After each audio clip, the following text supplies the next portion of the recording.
Welcome back to the Feel It Heal It podcast. I'm Rakaya and we're on episode 7 and I'm with Jordan. Do you want to introduce yourself? Yeah, my name's Jordan. I've known Rakaya for years now. I'm a drug and alcohol counsellor, 9 to 5, working with young people under the age of 18 around substance use and sexual health. I didn't know you did sexual health as well. Yeah. I thought it was just drug and alcohol. No, sexual health's been the last 3-4 years. Yeah. I didn't know that. Yeah. So how me and Jordan met was we were both case managers in probation, weren't we? Yeah.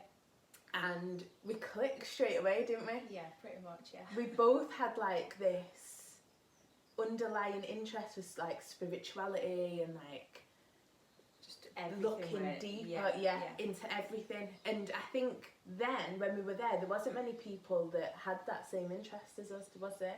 There was just Becky, right? Becky, Yeah. yeah. So we kind of clicked from that really, didn't we? And then over time, the reason why I wanted to get Jordan on is because Jordan's growth in regards to anxiety is massive. It's fucking massive. And I myself haven't really experienced anxiety, so I wanted somebody on. I mean, I have it a little bit, but when I heard how you experienced it and the things that came up for you and where it all stemmed from, I was like, fucking hell, I didn't even realise. I'd heard people speak about anxiety, but I'm not going to lie, there was part of me that was like, oh, what's this new age shit? It kind of felt like, oh, everybody's got anxiety. Yeah. And then I started speaking to you and you came in for a Reiki session, didn't you? Yeah. Was it last year now? Yeah. Yeah. Was it June, I think? No, it was October. Yeah. And that's when you were in the depth of it, weren't you? And then I spoke to you just before your session. And it allowed me to see a whole different next level to anxiety that I'd never witnessed firsthand. Yeah. And so I know that there's a lot of women and men out there that suffer with anxiety in that way. So my whole reason for wanting to get you on the podcast was for you to be able to relay your story and the journey that you've went through and where you are now. Because when you first came in for your session last year, you were in the darkness. Close to breakdown. Yeah. And where you are now, it's massive. I'm so proud of you. Like, that journey has been amazing. Yeah. I think with anxiety, I think what a lot of people don't see is the lead up to it. So the way that it makes you feel and the thoughts that you have and the symptoms, the physical symptoms that you have in your body, it can start with, everybody gets nervous before a job interview. Yeah. Everyone feels like a bit on edge at times. But when you're suffering with like extreme anxiety, the way it takes over your life, you have this, it's almost like tunnel vision of that anxiety. That's all you can focus on, that's all you can think, your body. I used to wake up every morning and it'd be like an elephant was sat on my chest. Really? And the only thing that got me through the day was knowing that I'd be going to bed at a certain time. Like, you know that it's going to turn off at some point. Yeah, and even I'd wake up and I'd from the moment I woke up it was dread, just dread. Really? It was I'd get up to go to the toilet in the middle of the night and I couldn't wait to get back in bed and go back to sleep just to get, it was my only way of getting out of it. Where do you think that came from? Where did it stem from? So I think being where I am now, I'm able to kind of look back and see that as a child I suffered with anxiety. I think there were various different factors from the environment that I grew up in, the way that I was brought up by my parents, which again, I think we've had this conversation before, they only teach us what they know. So it is quite difficult if they're not aware of that themselves. What way were you brought up? So in terms of standard family, mum and dad married, me and my 2 brothers, on the outside, perfect family. No issues, kind of fake, smile when you're out, seen and not heard type. Put your mask on. Yeah, massively. Behind closed doors, I had brothers that were twins, that was absolutely up the wall, you know, running Yeah. riot. Me and my mum didn't particularly get on, which is something that I picked up on from a really young age. Me and my dad got on, but he was at work. What do you mean you picked up on that from a young age? How do you mean? I think, and again, this is from years and years of kind of exploring and looking at things, but I think my mum had a lot of anxiety. I think my mum had a lot of things that was unaddressed that she probably wasn't capable of addressing because she wasn't aware of where to even start. I think that was projected on me. So growing up, it was always criticism about how I looked, my weight, you wear too much makeup or you don't wear enough makeup.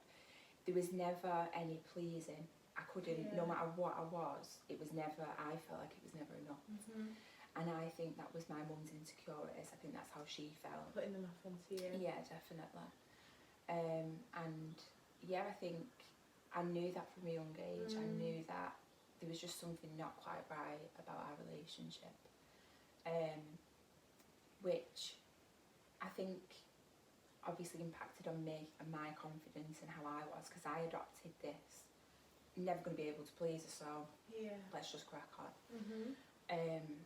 But that led to me putting up a front, me pretending, me not being genuine, which I think led to almost nearing a breakdown through anxiety because of what I was trying to keep up with, and I just wasn't able to. And how, so at a very young age you noticed this, and then you felt yourself putting up this wall, and then you left. What happened when you were 16? So, we moved to Spain. My family moved to Spain when I was probably about 10, 11. We was in Spain for a while, and then my mum and dad decided to separate. And at that point, because my mum and dad had separated, I decided to move out. It just wasn't good, again, witnessing my mum, the breakdown that she was having, split with my dad. It just wasn't good for me to be around. So I left and I lived on my own. Well, I lived with a friend, and I was 15 at the time, not in a position really to kind of look after myself. So I fully understand it now. When my dad was like, you need to go back to England to be with your mum, like you're not doing well over it. I didn't want to go back. I wanted to stay. All my friends were there, my life were there. Like at 10 years old, I was 11. I was just getting ready to like leave primary school, go to high school, but instead we moved to Spain. So my like friendships was established over there. I had everything. Moving back, it was just like I was an outsider. I didn't fit in anywhere. I knew people from primary school, but didn't necessarily interact with them for so long. So I didn't really have any friends. It was really difficult to go from being quite a outgoing and bubbly person with everyone around me to basically being in a foreign country all over again with very little support, and obviously with my mum and dad separating, my mum was kind of not really with it either. And I think, sorry, I'm shivering a bit here. Are you cold? No, I think I'm just a bit a bit nervous? Yeah. Do you want the heating on though? No, I'll be alright. Are you sure? Yeah. Okay. So, I think moving back here and witnessing my mum, what she was going through, I just don't think she was able to kind of care for me in the way that I needed. And it weren't too long after that, she was just kind of like, get out, just go. And I mean, we spoke about it since, because we had 8 to 10 years apart where we didn't speak literally at all. 8 to 10 years you didn't talk to your mum at all? No, not at all. And when I speak to her now, she's like, I thought you was going to come back. I said that, I thought you was going to come back. I didn't expect you to not come back. But that was the attitude I'd adopted at that point of, I'm going to put on a front and I'm going to make sure that, everyone sees how well I do, and I'm going to prove everyone wrong, and I'm going to be this big, strong, independent person, and I don't need anyone, I don't really need my mum. Which worked, I could front it out, I could be that person, but unbeknown to me, there was coping strategies such as getting really drunk on a weekend, not talking about my feelings, not addressing anything that came up, pushing everything away, suppressing everything. And I got to probably about 22, living like that, 23, and then something was like, no, got to change, we've got to change. And was the anxiety at play at this point, do you think, looking back now? Yeah, I think my anxiety was there throughout, but as a young person you don't know what anxiety is, you don't know how to articulate it, you don't know how to have a conversation about it. How did it manifest, like, if you could think of like daily habits? So you touched on going like binge drinking on a weekend. Yeah. How else did it play out? Distractions, anything to kind of distract myself. So gambling. Really? Yeah, gambling. Just like shopping with money that I didn't have, like just spending money. Like credit cards? Yeah. Anything to escape, anything to get away from it, anything to not address it. And again, at the time, you think, oh, I'm young, I'm just living my life. Yeah. No, it was more than that. It was trying to escape from my reality. It was trying to not be present, and I've never been present. And that's one thing now I'm really, really trying to work on is I've disconnected from my body so much growing up. Yeah. I don't feel, I don't recognise cues in my body anymore. I can feel emotions. Yeah. But when somebody says, go into your body, I used to be like, what do you mean? Like, I can't feel anything, I don't know how to. And it wasn't until I read a book called Anxiety RX by a Canadian author, Russell Kennedy. And he talks about when we experience any trauma as a child, especially when it's from or perceived to be from a caregiver or a parent, it's too painful to sit with. So we disconnect completely from our body and go straight to our heads, and that's when the overthinking starts. And that's kind of what it is. Like, I have overthought everything for so long. I don't know how to connect, or I didn't know how to connect back to my body. And how have you now then? So one of the things which you know, anxiety affects everybody differently. For me, I can't physically eat food. My throat closes, I want to be sick straight away. I just can't, which when you think about fight or flight response and you think about being in a situation that could bring up them emotions, of course, if a bus was coming at you and you know you'd have a fight or flight response or freeze, in that moment would you want a meal? No. Knowing that a bus is coming at you? No, you wouldn't. So is it like your body is constantly in this state of a bus is about to attack me? Yeah. Just constantly. Yeah. Perceived threat or danger, yeah. But the only time you relax and it switches off is when you go to sleep. Yeah, pretty much, and that's if I can get to sleep, like, because you spend hours sometimes, like, you're trying to rationalise something that can't be rationalised. You're trying to fight something that can't be fought. People always say change your thoughts. No, that isn't possible. You need to change your body, but or you need to respond better to your body. But unless you're aware of how to do that, that is very difficult. So one of the things that I do now is it's like I think it's been referred to as like the ABCs. So it's like awareness, breath and connection. So it's trying to I'm experiencing anxiety right now. So usually or previously it would be go to your head. What are the thoughts you're having? Try and dissect them, try and address them, try and look for ways that you can get rid of them. Whereas now it's right, go into my body, what am I feeling? Where am I feeling it? How is that manifesting right now?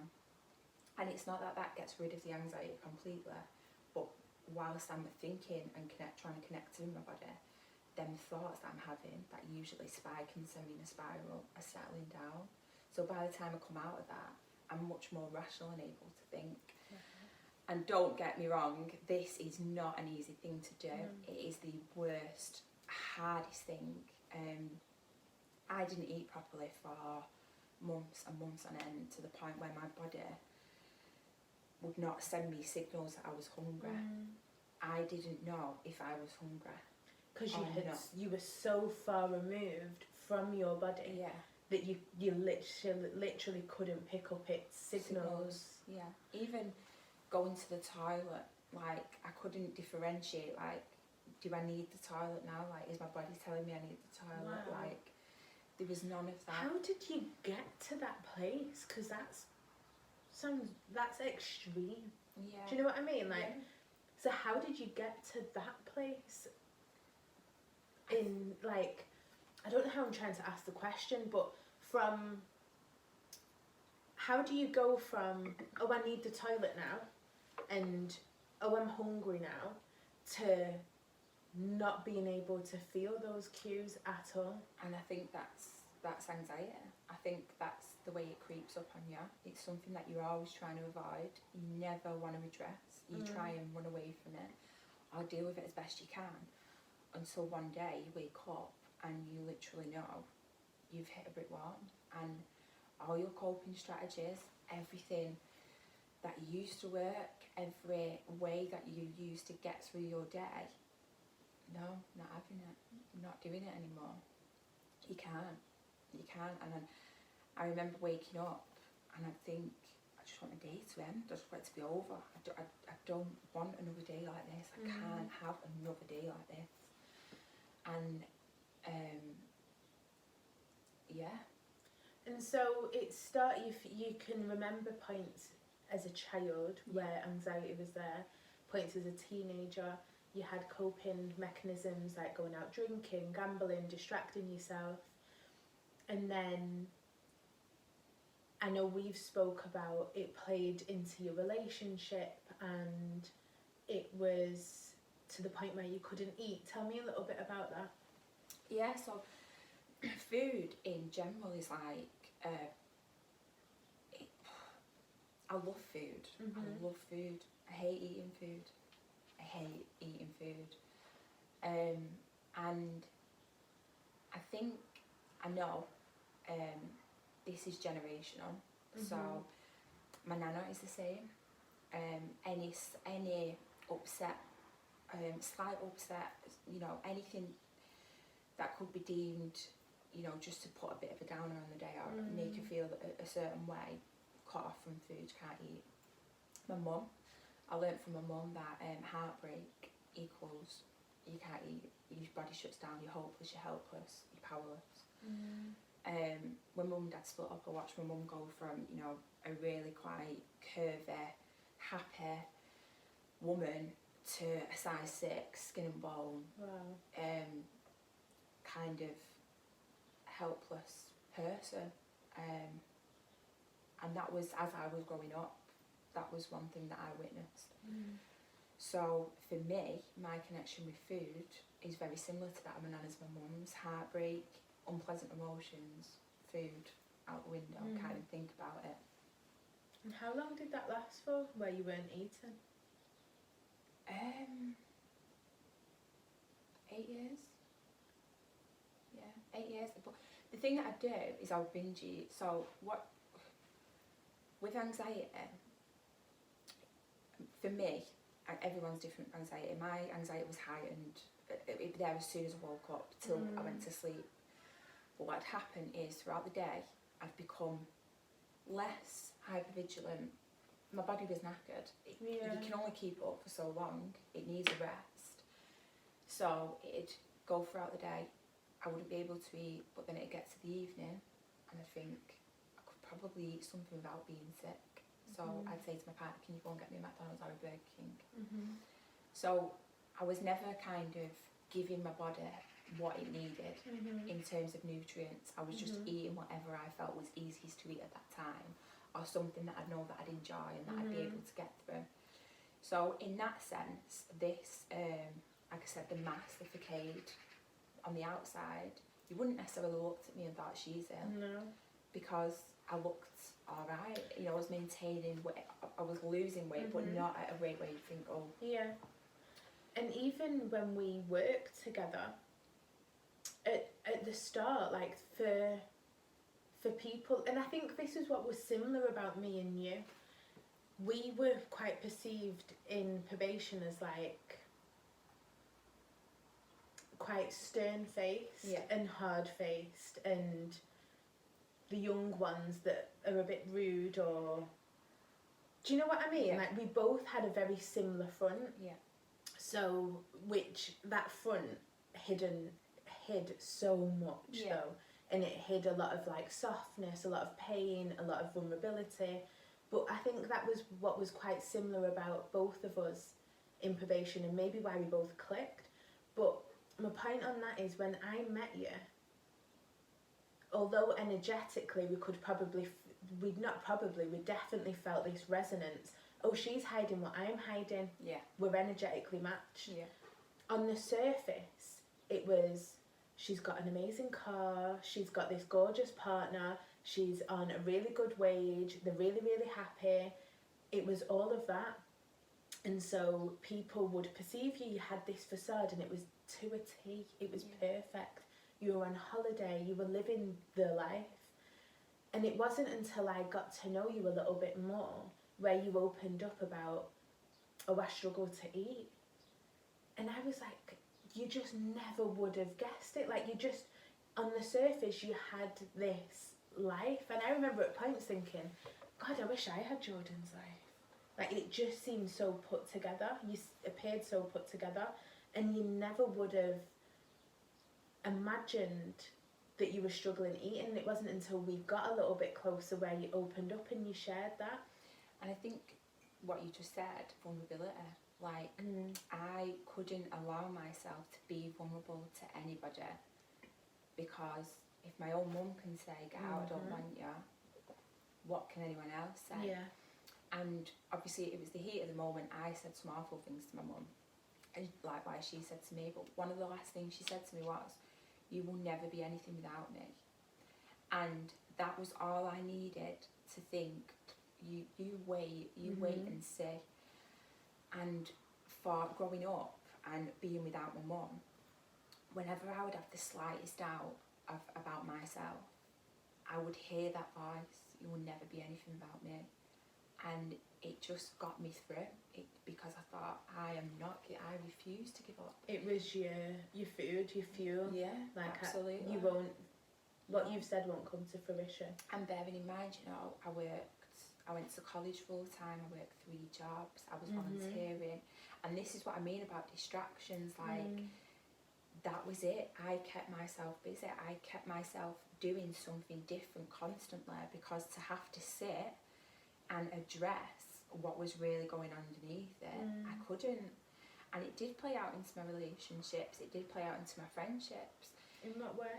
Just in, sometimes I look back and I think, was I actually genuine in them friendships? Like, was I actually me? Obviously my best friends, know me, but people who are classed as friends or maybe acquaintances, they don't have a clue about me or who I am. And like partners, like I've been with my partner for years now, I mean plus 10 years, and it took me so long to actually allow him in and allow him to see like who I actually am. And even now, like, again, I've got this is a journey that I'm on, and it's going to be a journey that I'm probably on for the rest of my life.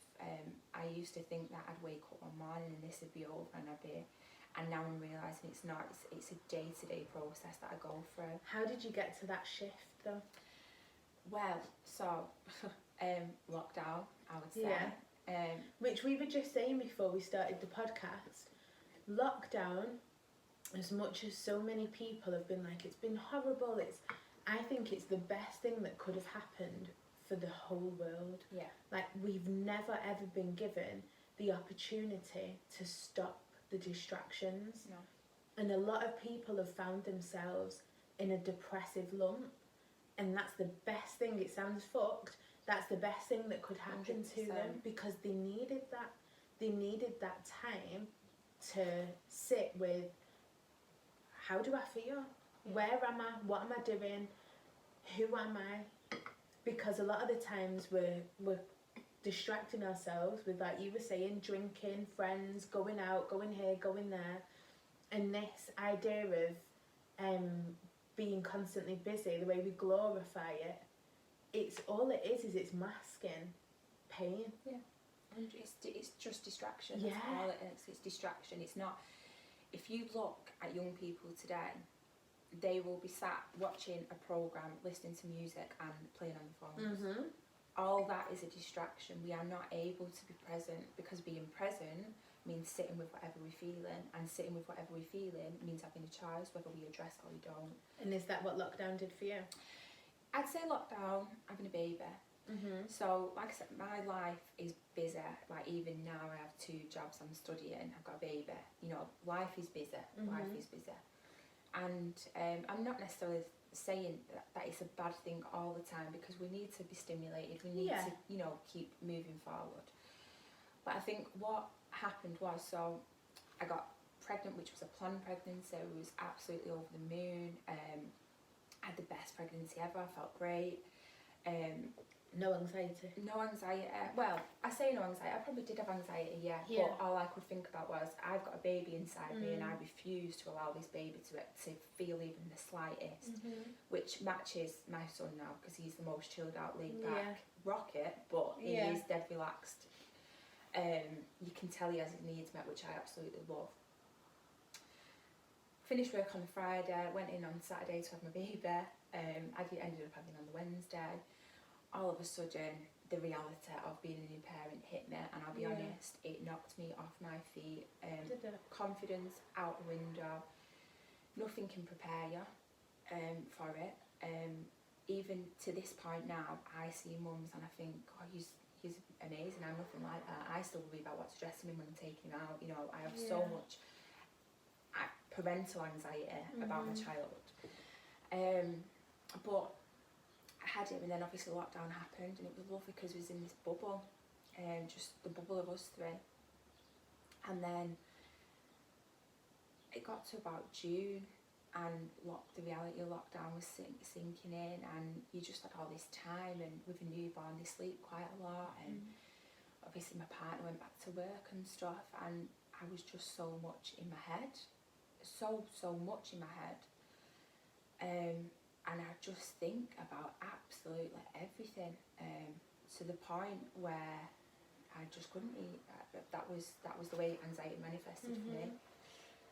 I just couldn't eat, and I just kept looking at my baby and thinking, is this who I want to be for him? Is this what I want him to witness growing up? That, you know, you don't address things, you just move on from him, you don't acknowledge him, you put on this front. Do I want to bring my child up in the same environment that I had? Like, outside we're a perfect family, but inside obviously your mum's struggling with mental health, and you know, is that what I want for him? I want him You chose to break the cycle. Yeah.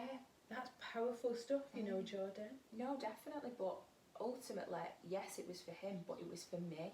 My body got to a point where we were saying, we can't do this. We cannot do this. I mean, I don't want to say I contemplated suicide in the sense that I was planning on killing myself, but I wanted to end my life as it was.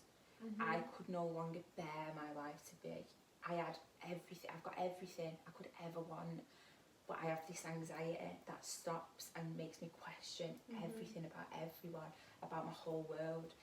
And it became, getting up was exhausting, getting myself up out of bed. I'd play with my son for 5 minutes and I'd be mentally, physically drained.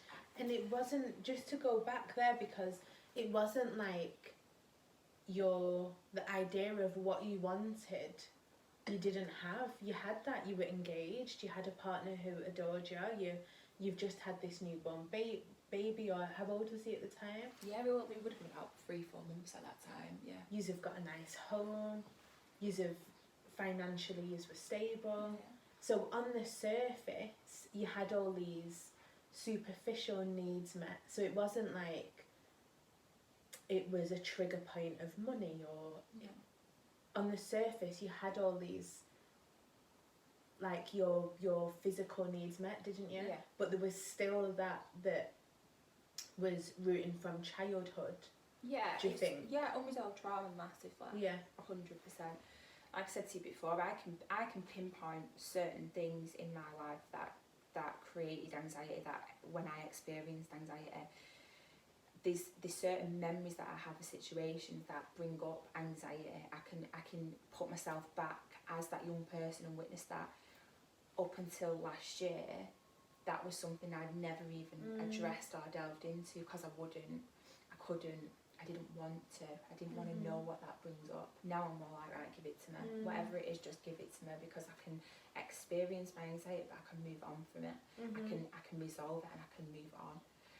And one of my things was, I am a runner. I run from problems because the fear of addressing them become too much for me to possibly bear. And one thing that I seen it on Instagram the other day, and I thought, this is me now. I would rather be accepted, I'd be rejected for who I am than accepted for somebody I'm not. And actually, for anyone in my life, this is who I am. And if that makes you uncomfortable, or you can't handle it, or you can understand, or you don't want to understand, that's fine. Like, I'm not here to force that on you. But at the same time, if you can't accept me, you can leave, because actually this is me, and I can't hide anymore. I'm not hiding anymore. I don't want to. Yeah. And it was lockdown then that got you to that point where you were like... I would say I was literally, and this isn't, I can be very dramatic, but this is not to be dramatic. I was literally on the verge of a breakdown. Like Well, when you called me, you were... There was despair, there was fear, it was just... You were looking for... And this is a big thing that's come up through the work that you've done with me and you've done with other therapists. That call felt like you were looking for a saviour. Yeah. And if all I have done for probably the last 6 years is look for people to save me. I have read every book. I have paid ridiculous amounts for therapy. I have looked at workshops in different parts of the world to go to. I have listened to countless videos, meditations. I have done everything for somebody come and fix me. Please, I'm begging you, just fix me, because I am broken and I am damaged and I need you to come and repair my life. And I am at a point now where I know nobody can do this but me. All the advice, all the guidance, all the help in the world, nobody can fix me, because one, I'm not broken and I don't need to be fixed, but two, I have got all the answers within me. It's just up to me to kind of get through it all and pull them out and look at it and, you know, introspection, go through it and see where I'm at and what needs addressing. Lockdown, June till probably November, lost about 3 stone in weight, couldn't physically eat. I felt like I was a broken person. I felt like I was going to die. That's what it was. It was that I can't even explain how bad it was, because even thinking about it, it's hard to believe that I was where I was at the time. It was just a bottomless pit of shit, and I had all this to be grateful for. I had this son, my partner, like my life. I just wasn't happy, and it was anxiety. It was consuming me. It was. And I remember your first session, and there was a fragileness to you. There was this. So I met you, we worked in probation, we both had this front, we both had this facade that we both put on. So, and I hadn't seen you for a good few years since I left probation. And then you turned up for your Reiki session, and it was just the shift, the change. It was, you felt fragile, you felt crippled, you felt overpowered. And you were in a place of, I don't know what the fuck to do anymore. And I'm getting a bit emotional, actually. Yeah, it's hard to look back and see how bad I was, because I don't even think talking about it does it justice of how actual bad it was for me, because it was the worst time of my life by far. But I do think that was needed though. 100%. And the reason why I'm going back there and I'm saying this is how, it's not to say like, it's not to take you back there. No. But I just think people need to understand, because there's a lot of people that will watch this or that come across it when they're in that time and they're looking for an answer. They're looking for a guide, they're looking for something, because they're in that space of fragileness, they're in that in pieces. And I think that point, when you're in that point, you're at the lowest of low. I'm telling you, every time I've been in that place, and I'm sure you can vouch for me on this, for you as well, the way that you put yourself back together and the way that you glow from that brokenness and from that coming undone, it's a coming undone. Yeah, It's a part of our journey where we need to come undone in order to re-emerge. And it reminds me of like a phoenix, you know, like from the ashes. Yeah. I read a book, Mastin Kipp, How to Claim Your Power, and he talks about your divine storm. Mm-hmm. And that's what it felt like for me. I felt like I had hit a brick wall. I couldn't move forward, and it was if I was being told like, stop. Yeah. Everything you know, everything that used to work for you no longer is. You can't run anymore. You've got to address it.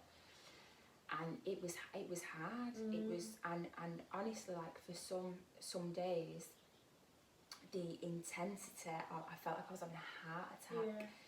I couldn't breathe. Like I said, food, weren't even on my mind. It was this heaviness. It was pain. It was physical pain, and I just thought, I can't carry on like this. I can't. I'm gonna die. I will die either from lack of food or nutrients, or having a heart attack because of the strain I'm putting on my body, or the sheer worry and stress. And anxiety, like I said, it's sneaky in terms of, it's these, for me, one thing that has really, really helped me with anxiety is recognising as the mind and body are separate. So your mind is your thoughts, your body, your mind is your anxious thoughts, your body is your anxious alarm. So when that alarm goes, then thoughts start. When them thoughts start, that triggers the alarm, which are the physical symptoms. It took me a long time to recognise that. So with anxiety, you can have that butterflies in your tummy, you can have that heaviness in your chest, your palms start sweating, you start feeling a bit on edge, then the thoughts start coming. What if this, what if that? Remember when you did this, remember when you did that? But this happened and that happened. You think back to times, years and years, like 15 years ago, oh my God, I can't believe I did that, or I can't believe that happened, or that brings up, triggers shame. And then that's at the forefront of your mind then, and then you're trying to, in this anxious state, trying to break this all down and sort it out and be rational, but you can't be, because the more you feed into that, the more your thoughts are grabbing all them other thoughts and pulling it all in. And literally that's what it was every single day, until all of a sudden it was like, boom, you're overwhelmed, you can't, you are on the verge of a breakdown here, you cannot do this. And like I said, having my son and seeing him, I just thought, I can't.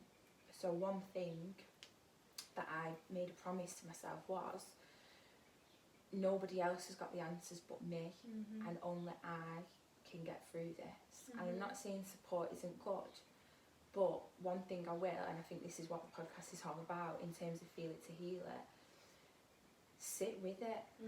Stop putting a mask on. We put every day, some of us, let's put on a brave face, let's fake it till we make it, let's just not allow this to the world to see us how we are. What's wrong with picking up the phone and saying, do you know what, I feel like a piece of shit today? What's wrong with that? What is wrong with, no, I'm not having a good day, I feel really bad, I don't know why, I feel terrible. For so many of us, no, I'm fine, I'm fine. And do you know why? Because somebody being so, the world is so consumed with, especially as Brits, I feel like the British are very like stiff upper lip, and you paint this happiness and facade, that when you are rawly in your emotions, it makes others feel uncomfortable. Yeah, it does. And I think the biggest part of my journey was getting to a place where, as long as I'm being true to how I feel in this moment, how you feel about that has got fuck all to do with me. Yeah. And it's not my problem. As long as I'm not being nasty, I'm not being like, I'm not doing anything with an intent to hurt you. But if I'm sitting in my truth and saying, actually, I feel like this, if that makes you feel uncomfortable, that's something that's within you that you need to go and sit and work on. Yeah. But I do think the reason why we're so used to saying, no, I'm fine today, I'm this, and masking it, is because raw authenticity makes a lot of people feel uncomfortable because it threatens and triggers other people to be like, oh, I can't be like that. And it highlights that they're being so inauthentic. Yeah, if that makes sense. No, massively. And one thing that I've realised is that how much I was actually triggered by. And Really? yeah, and just it could have been anything, like seeing a particular quote, seeing a particular person, hearing something, hearing a song, an intrusive thought, that would create a snowball effect in me. And I think with anxiety as well, like, because you're so hypervigilant, you feel that everyone is watching you. Yeah. And one of my really big things is I hate to be seen. The thought of being out there terrifies me. Probably why I was shaking really bad before. Yeah. But that's simmered down. Now, You're into it now, aren't you? Yeah, that's it. But yeah, the thought of being seen terrifies me. And I know, and again, this is when I say it's a journey. This is something I only discovered pretty much the start of the week, I'd say. Is I have been brought up to be perfect, and I am not perfect, but I have tried to live up to that. Yeah. So I've been through recently, and I'd say it's ongoing. And again, you wouldn't necessarily think or know about me because I don't particularly talk about it. I have no confidence in myself, in how I look, in my body. I have got massive confidence issues. I constantly compare myself to everybody else. And it's really naive when I think about it, because I'm a big believer in kind of, you can be the prettiest girl in the world, but if your personality is shit, then your personality is shit. Do you know what I mean? Like, yeah. But yeah, I have massive insecurity issues about how I am, and I know that stems from childhood in being criticised. And if my mum was watching this, she'd probably be quite upset at me saying that. Again, I think it's how she was brought up that was projected onto me. But I had to try and be this perfect person, and I keep telling myself now every day, like, I'm not perfect, but that doesn't mean I'm not worthy, or I'm not deserving, or I'm not my own kind of beautiful. Like, I'm just not perfect. And I think that is a big journey, and it's a deep one, and I think it's its own journey that kind of comes into all of it, because I know for me that's a big thing, and I speak on it all the time. My mum and my sister were like blue eyes, and in England that's they fitted in England, and I didn't really. And they were both slim, and they've got this curvaceous. They were slim curvaceous though, so the hips dipped just right, and the thighs were chunky but not too chunky. And I think I compared myself massively to my mum and my sister, and I think my mum will see this, and it's something I've spoke to my mum about, and it's something that she has changed and she's adjusted once we've had the conversation. But she was very critical of me, and I remember her never telling me that, like, I was beautiful as I got older, because I wasn't typically beautiful. It wasn't until I got older I grew into myself. But it was that my mum was very like, she wouldn't go out without her makeup on. She was perfect. And looking at your mum and having your mum on this pedestal of physically perfect and trying to live up to that, it's fucking hard. Yeah, And you can't because no one is perfect. But this is where, like, it's really difficult with, especially if you're already suffering from anxiety, because all of these things, all of your experiences, your trauma, your childhood, everything, it merges, and it's one, but actually it's not one, and they are they're all their own journeys. But when you are so kind of mixed up in all of that, and it is so linked, and it is so overwhelming, it's that you feel hopeless, because actually, where do I even start here? And where did you start? So,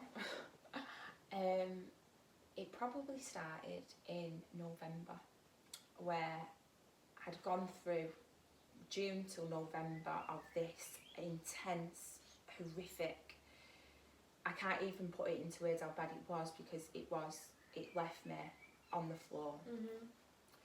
And I decided that I was going to start doing a journal every night of the day, rated my mood 0 to 10, out from anxiety, how I actually felt, and then I would journal. And I started doing that every night without fail. And then I got into a bit of like a meditation at night, where every night I'd kind of as I was going to sleep, I'd kind of talk to myself about healing and things that I wanted to clear, and if anything had come up, and just telling myself that, you know, I can trust myself. Because another thing was, for a long time, I give my power, if you like, to other people to sort out, and it was about reclaiming that. So and I'm not advising anyone to do this, it's got to be whatever's right for you, but I stopped seeing my therapist, because if I'm trying to reclaim my power in seeing a therapist, actually I'm still giving that to somebody else, and I need to sit with it and go through it. So that carried on for a while, and I started noticing little things that I need to be stimulated. So whilst I absolutely adore my child, actually, you know, I need to go to work, and I need some time to be me. So that was that. And then I started going back to work. And then one thing I didn't realise was that in order to evolve and to grow, you have to let go of what you've been holding on to. Your coping strategies, the way that you see the world, the way that you see yourself. My anxiety was my identity, and I needed to step away. I'm a person, I'm an individual, and I experience anxiety. I have anxiety, but my anxiety is not me. So one thing I started doing was writing down on my list of qualities the person that I am today, not the person I was yesterday or the day before or last year, 10 years ago, the person I am now. To bring you into the present. Yeah, and I promised myself that I would never look on the day before's list, and I would do it as much as I could, and I would explain why. I'd just give a short sentence. And I remember starting, and I probably got like 10 qualities down, and it got to about 2 weeks later, and I had like a list of like 90 things, and I was like, this is mad, like this, like, yeah, like this is who I am, not this. And when I say a list of qualities, it wasn't, oh, you know, you're beautiful, you're amazing. It was, you know, I'm reliable, I'm responsible, I'm accountable. But even if it was you're beautiful, you're this, you're that, that's fine. And then I don't want you. I think this whole idea of that we can't think we're too beautiful because of. But I think one thing I want to get across is one of my qualities is like being open and being aware, and being sure, and some of the qualities you wouldn't necessarily think, oh, that's a positive quality. For me, it is a positive quality, because actually, like, I like to know that, you know, I'm quite open-minded. I like to share my experiences, and so there were certain things that I wouldn't necessarily like. I'm an opportunist. Yeah. Somebody wouldn't necessarily say that's a positive quality, or that is a quality, but for me, actually, when opportunities do present themselves, certain opportunities, I do take them. So that for me is a quality. So I just started taking little steps, small steps, and with food, for me, it was about recognising that I needed to connect back with my body, and that's one thing that I needed to do. And did food help you connect back to your body? No, food is still something that I struggle with now. Okay. However, what I did start doing was when I was eating, I asked you for some advice actually. You said be very mindful when you're eating. Yeah. So very much like when I'm experiencing anxiety, I'll go into my body. When I'm eating food, what foods am I tasting? You know, it's nutritious. Why am I eating this, etc. Trying to make better choices for myself. So my partner is probably the most supportive person in the actual world, and how I don't know, but he is amazing. And he suggested that we start like cooking from fresh. So we started out by buying Gusto. So they deliver all the food and we just cook it. So we could choose like what we fancied. Getting into that, cooking meals, it was exciting again. Like I was getting a bit like, oh, and then again, making it pleasant instead of dread. Yeah, and eating as a family. It just little things which, when I used to eat, I could never have eye contact with anyone. I'd have to sit there and eat, because if, again, that being seen thing, it was like I was exposed, I was so vulnerable. So it was just kind of talking myself not out of it, because when you're in it, I'm not saying I didn't have anxious moments where I couldn't eat, and I'm not saying now I'm at a point where that's fully gone. I think it's a behaviour that I've learned, it's part of that, and that's something I'm learning to kind of overcome. But say, I was telling you yesterday, really bad day, anxiety was through the roof. I still ate my tea, I still ate throughout the day. Like for me, that's a win. That was something. Food, avoid. Now it's no, actually, if you're going to take care of yourself, you need to start. And I think it's really important that you just said that, because you said that's a win. And it's noting that yes, my anxiety was bad yesterday, but look at what I did with my anxiety being bad. I still had my dinner. And it's acknowledging and focusing on those, like, the positives, the goods that came out of that day. And that's how we change our whole mindset. Instead of being like, fuck, my anxiety was bad again, I'm going right back to square one. It was, my anxiety was bad and I still ate my dinner. That's important. That definitely. And I think a point as well about the journaling, like for me, it was like, I've had a really bad day, I've had, you know, certain emotions come up, certain thoughts, feelings, etc. But I was able to do X, Y, and Z. I was able to go for a walk. I was able to get out of bed and like make myself a brew. Or I was, you know, we take for granted them small things that actually, like, at the time are massive. When I was going through my divine storm, that was such a challenge, getting up and opening my curtains in the morning. Like, it was sheer dread. Like, I didn't want to do it. I had a baby, so I had to. I didn't want to. So that for me, it's about recognising, actually, you're going through all that, yet you still managed to do that. Like, hats off to you. And as well, like, not putting pressure on yourself. There's a lot of stigma around thoughts around not wanting to be here. Just because someone has a thought of not wanting to be here doesn't necessarily mean they want to end life or kill themselves.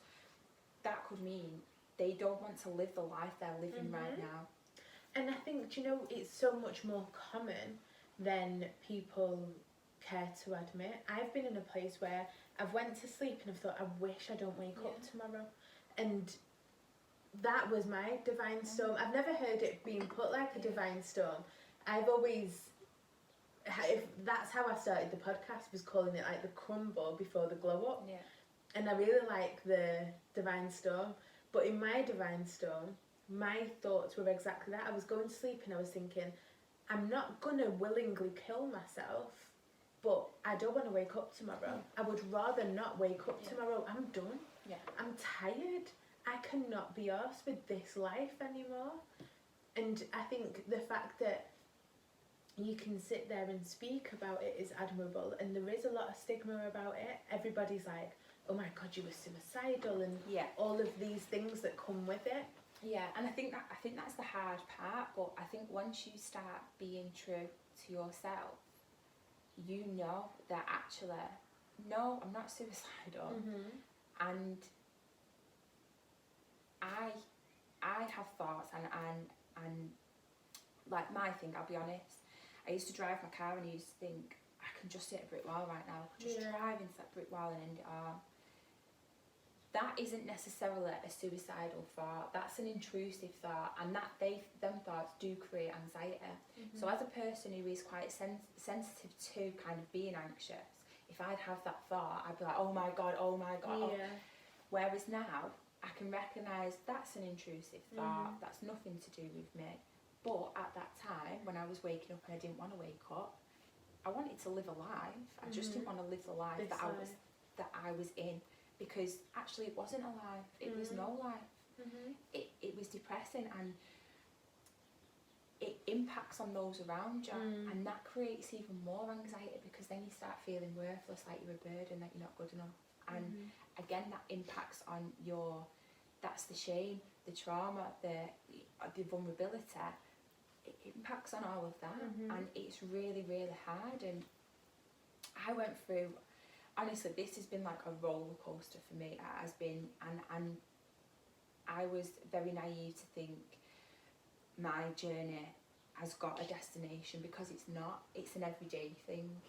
And I'll be honest, like, if you would have asked me in November, I would say 99% of my day I was anxious, I couldn't focus, I was a mess. Now I have more good days than bad days. Now I wouldn't even say I have anxious days as such. I have anxious moments throughout the day, but nothing like there was. Time of the month particularly flares up a lot for me, but I'm more rational in the sense of, I'm feeling how I'm feeling, like I was yesterday. Let's sit with it. Do what you need to do whatever it takes to just make you feel a little bit better in yourself. That could be having a bit of chocolate, or it could be watching Keeping Up with the Kardashians, or it could be getting on the floor and playing with my child.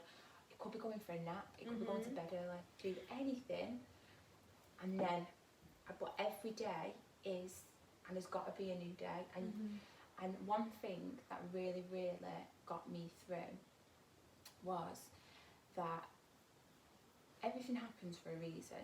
I don't believe for 1 minute that I went through everything that I went through for nothing.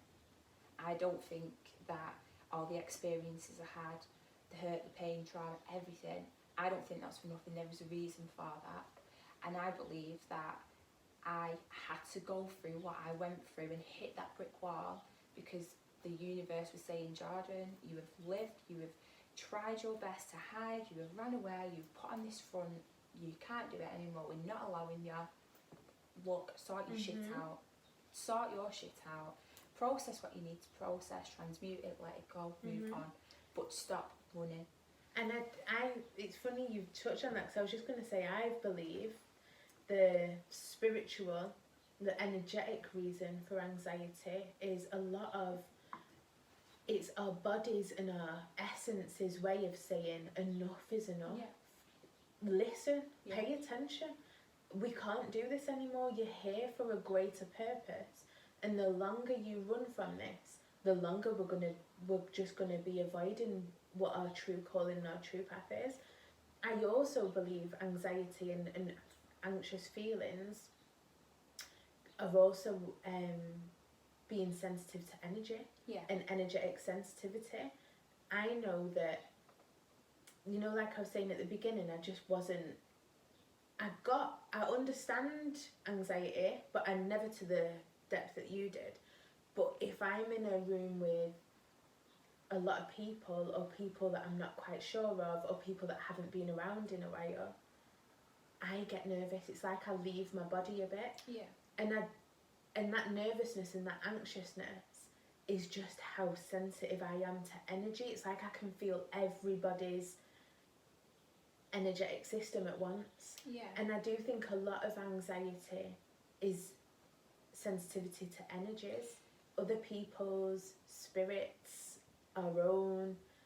I think it's a combination of energetic sensitivity and our body's way of saying enough is enough. Yeah, and I do agree. I think, like I said, it's hard with anxiety because trying to actually physically, verbally explain what anxiety is really, really difficult. And the thing is, I get about the energy side of it, but also, like, for me, my anxiety was when I was on my own. My anxiety came from being in my head so much, completely disconnected from my body.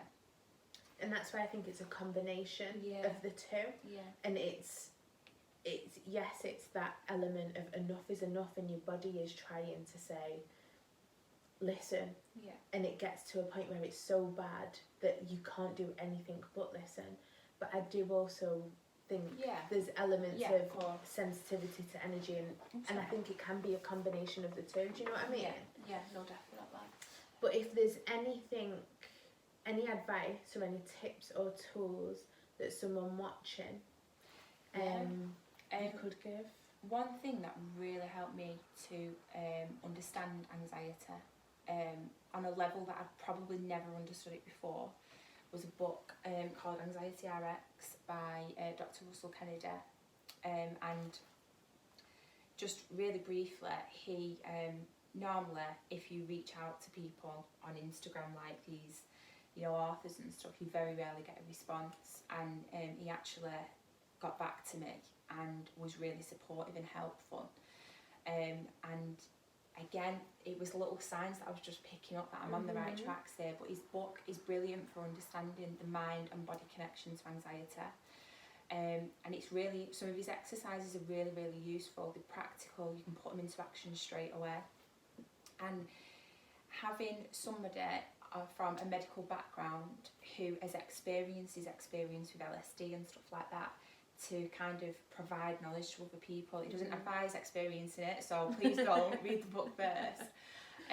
But again, having somebody that you can kind of really think, this is what I experienced. It helps you understand it a lot better. And also, one of the big things for me is having faith in yourself and in the universe, and know that whatever you're going through, there is a reason behind it. And as difficult as it is, and as much as when you're in that moment, you don't know how you're going to survive, you don't know how you're going to get through, you will, and you do, but you've just got to have that little bit of faith that things can get better. Anxiety is horrific to live with, and it affects so many people in so many different ways. And all I can say is that, not to be cheesy or anything, but you do have to feel it to heal it. Yeah. And one of the things you need to be aware of is when you're in that anxious space, when you're in that mindset where your thoughts are racing and there's no way that you can calm yourself down, that is not the time to address your anxiety.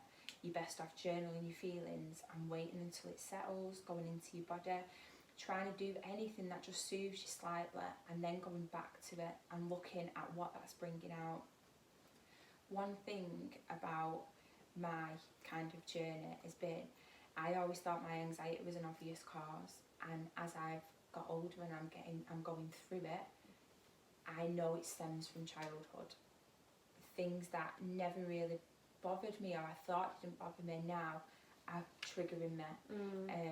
And again, it's coming back to that. And most things are childhood, aren't they? Yeah, definitely. A lot of things are childhood. Yeah. And that's it, yeah. Thank you so much for coming on. No problem. I just think,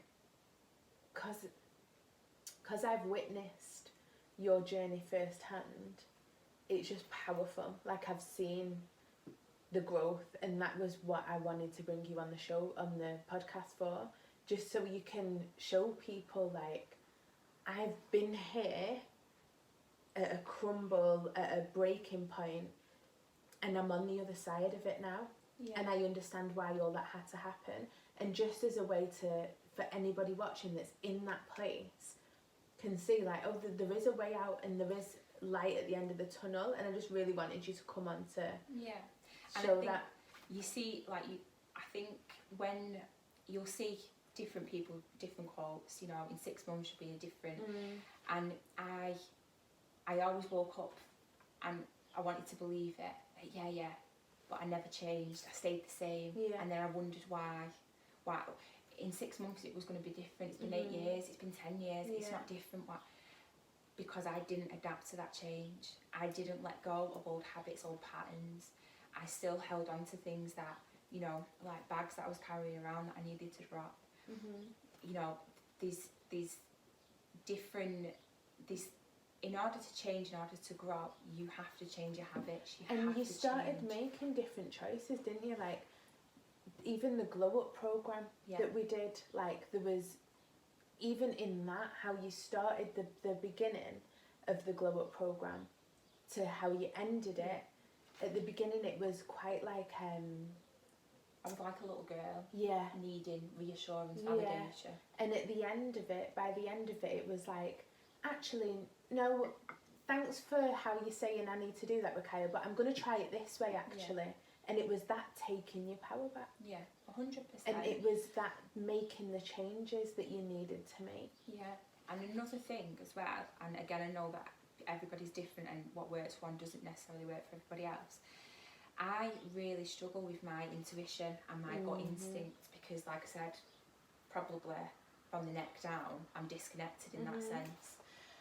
And one thing that I did to try and prompt myself was I bought myself some tarot cards for guidance. And that really helped because before I did anything, I'd do my spread, I'd pick my cards. I'd look at my cards and I'd write down what I felt they represented. And then I'd obviously read what the card meant and whatnot. And some of it was obviously aligned with what I was thinking. So that kind of gave me a bit of faith in myself that you can trust yourself. It's baby steps. It's relearning new habits and new ways of being. So I think you've got to have that, even if it's a tiny bit of faith in yourself, and as you continue to believe and trust, it gets bigger and bigger and bigger. But it is an ongoing process and it's not an easy one. But if somebody had said to me, Jordan, in 6 months, this is what you're going to be like, I would have said no. And look at you now. I know. Full of shit. Thanks for joining me. No, you're welcome. So thanks for watching the Feel It Heal It podcast. We're on YouTube and Spotify. Thanks for joining us. Bye.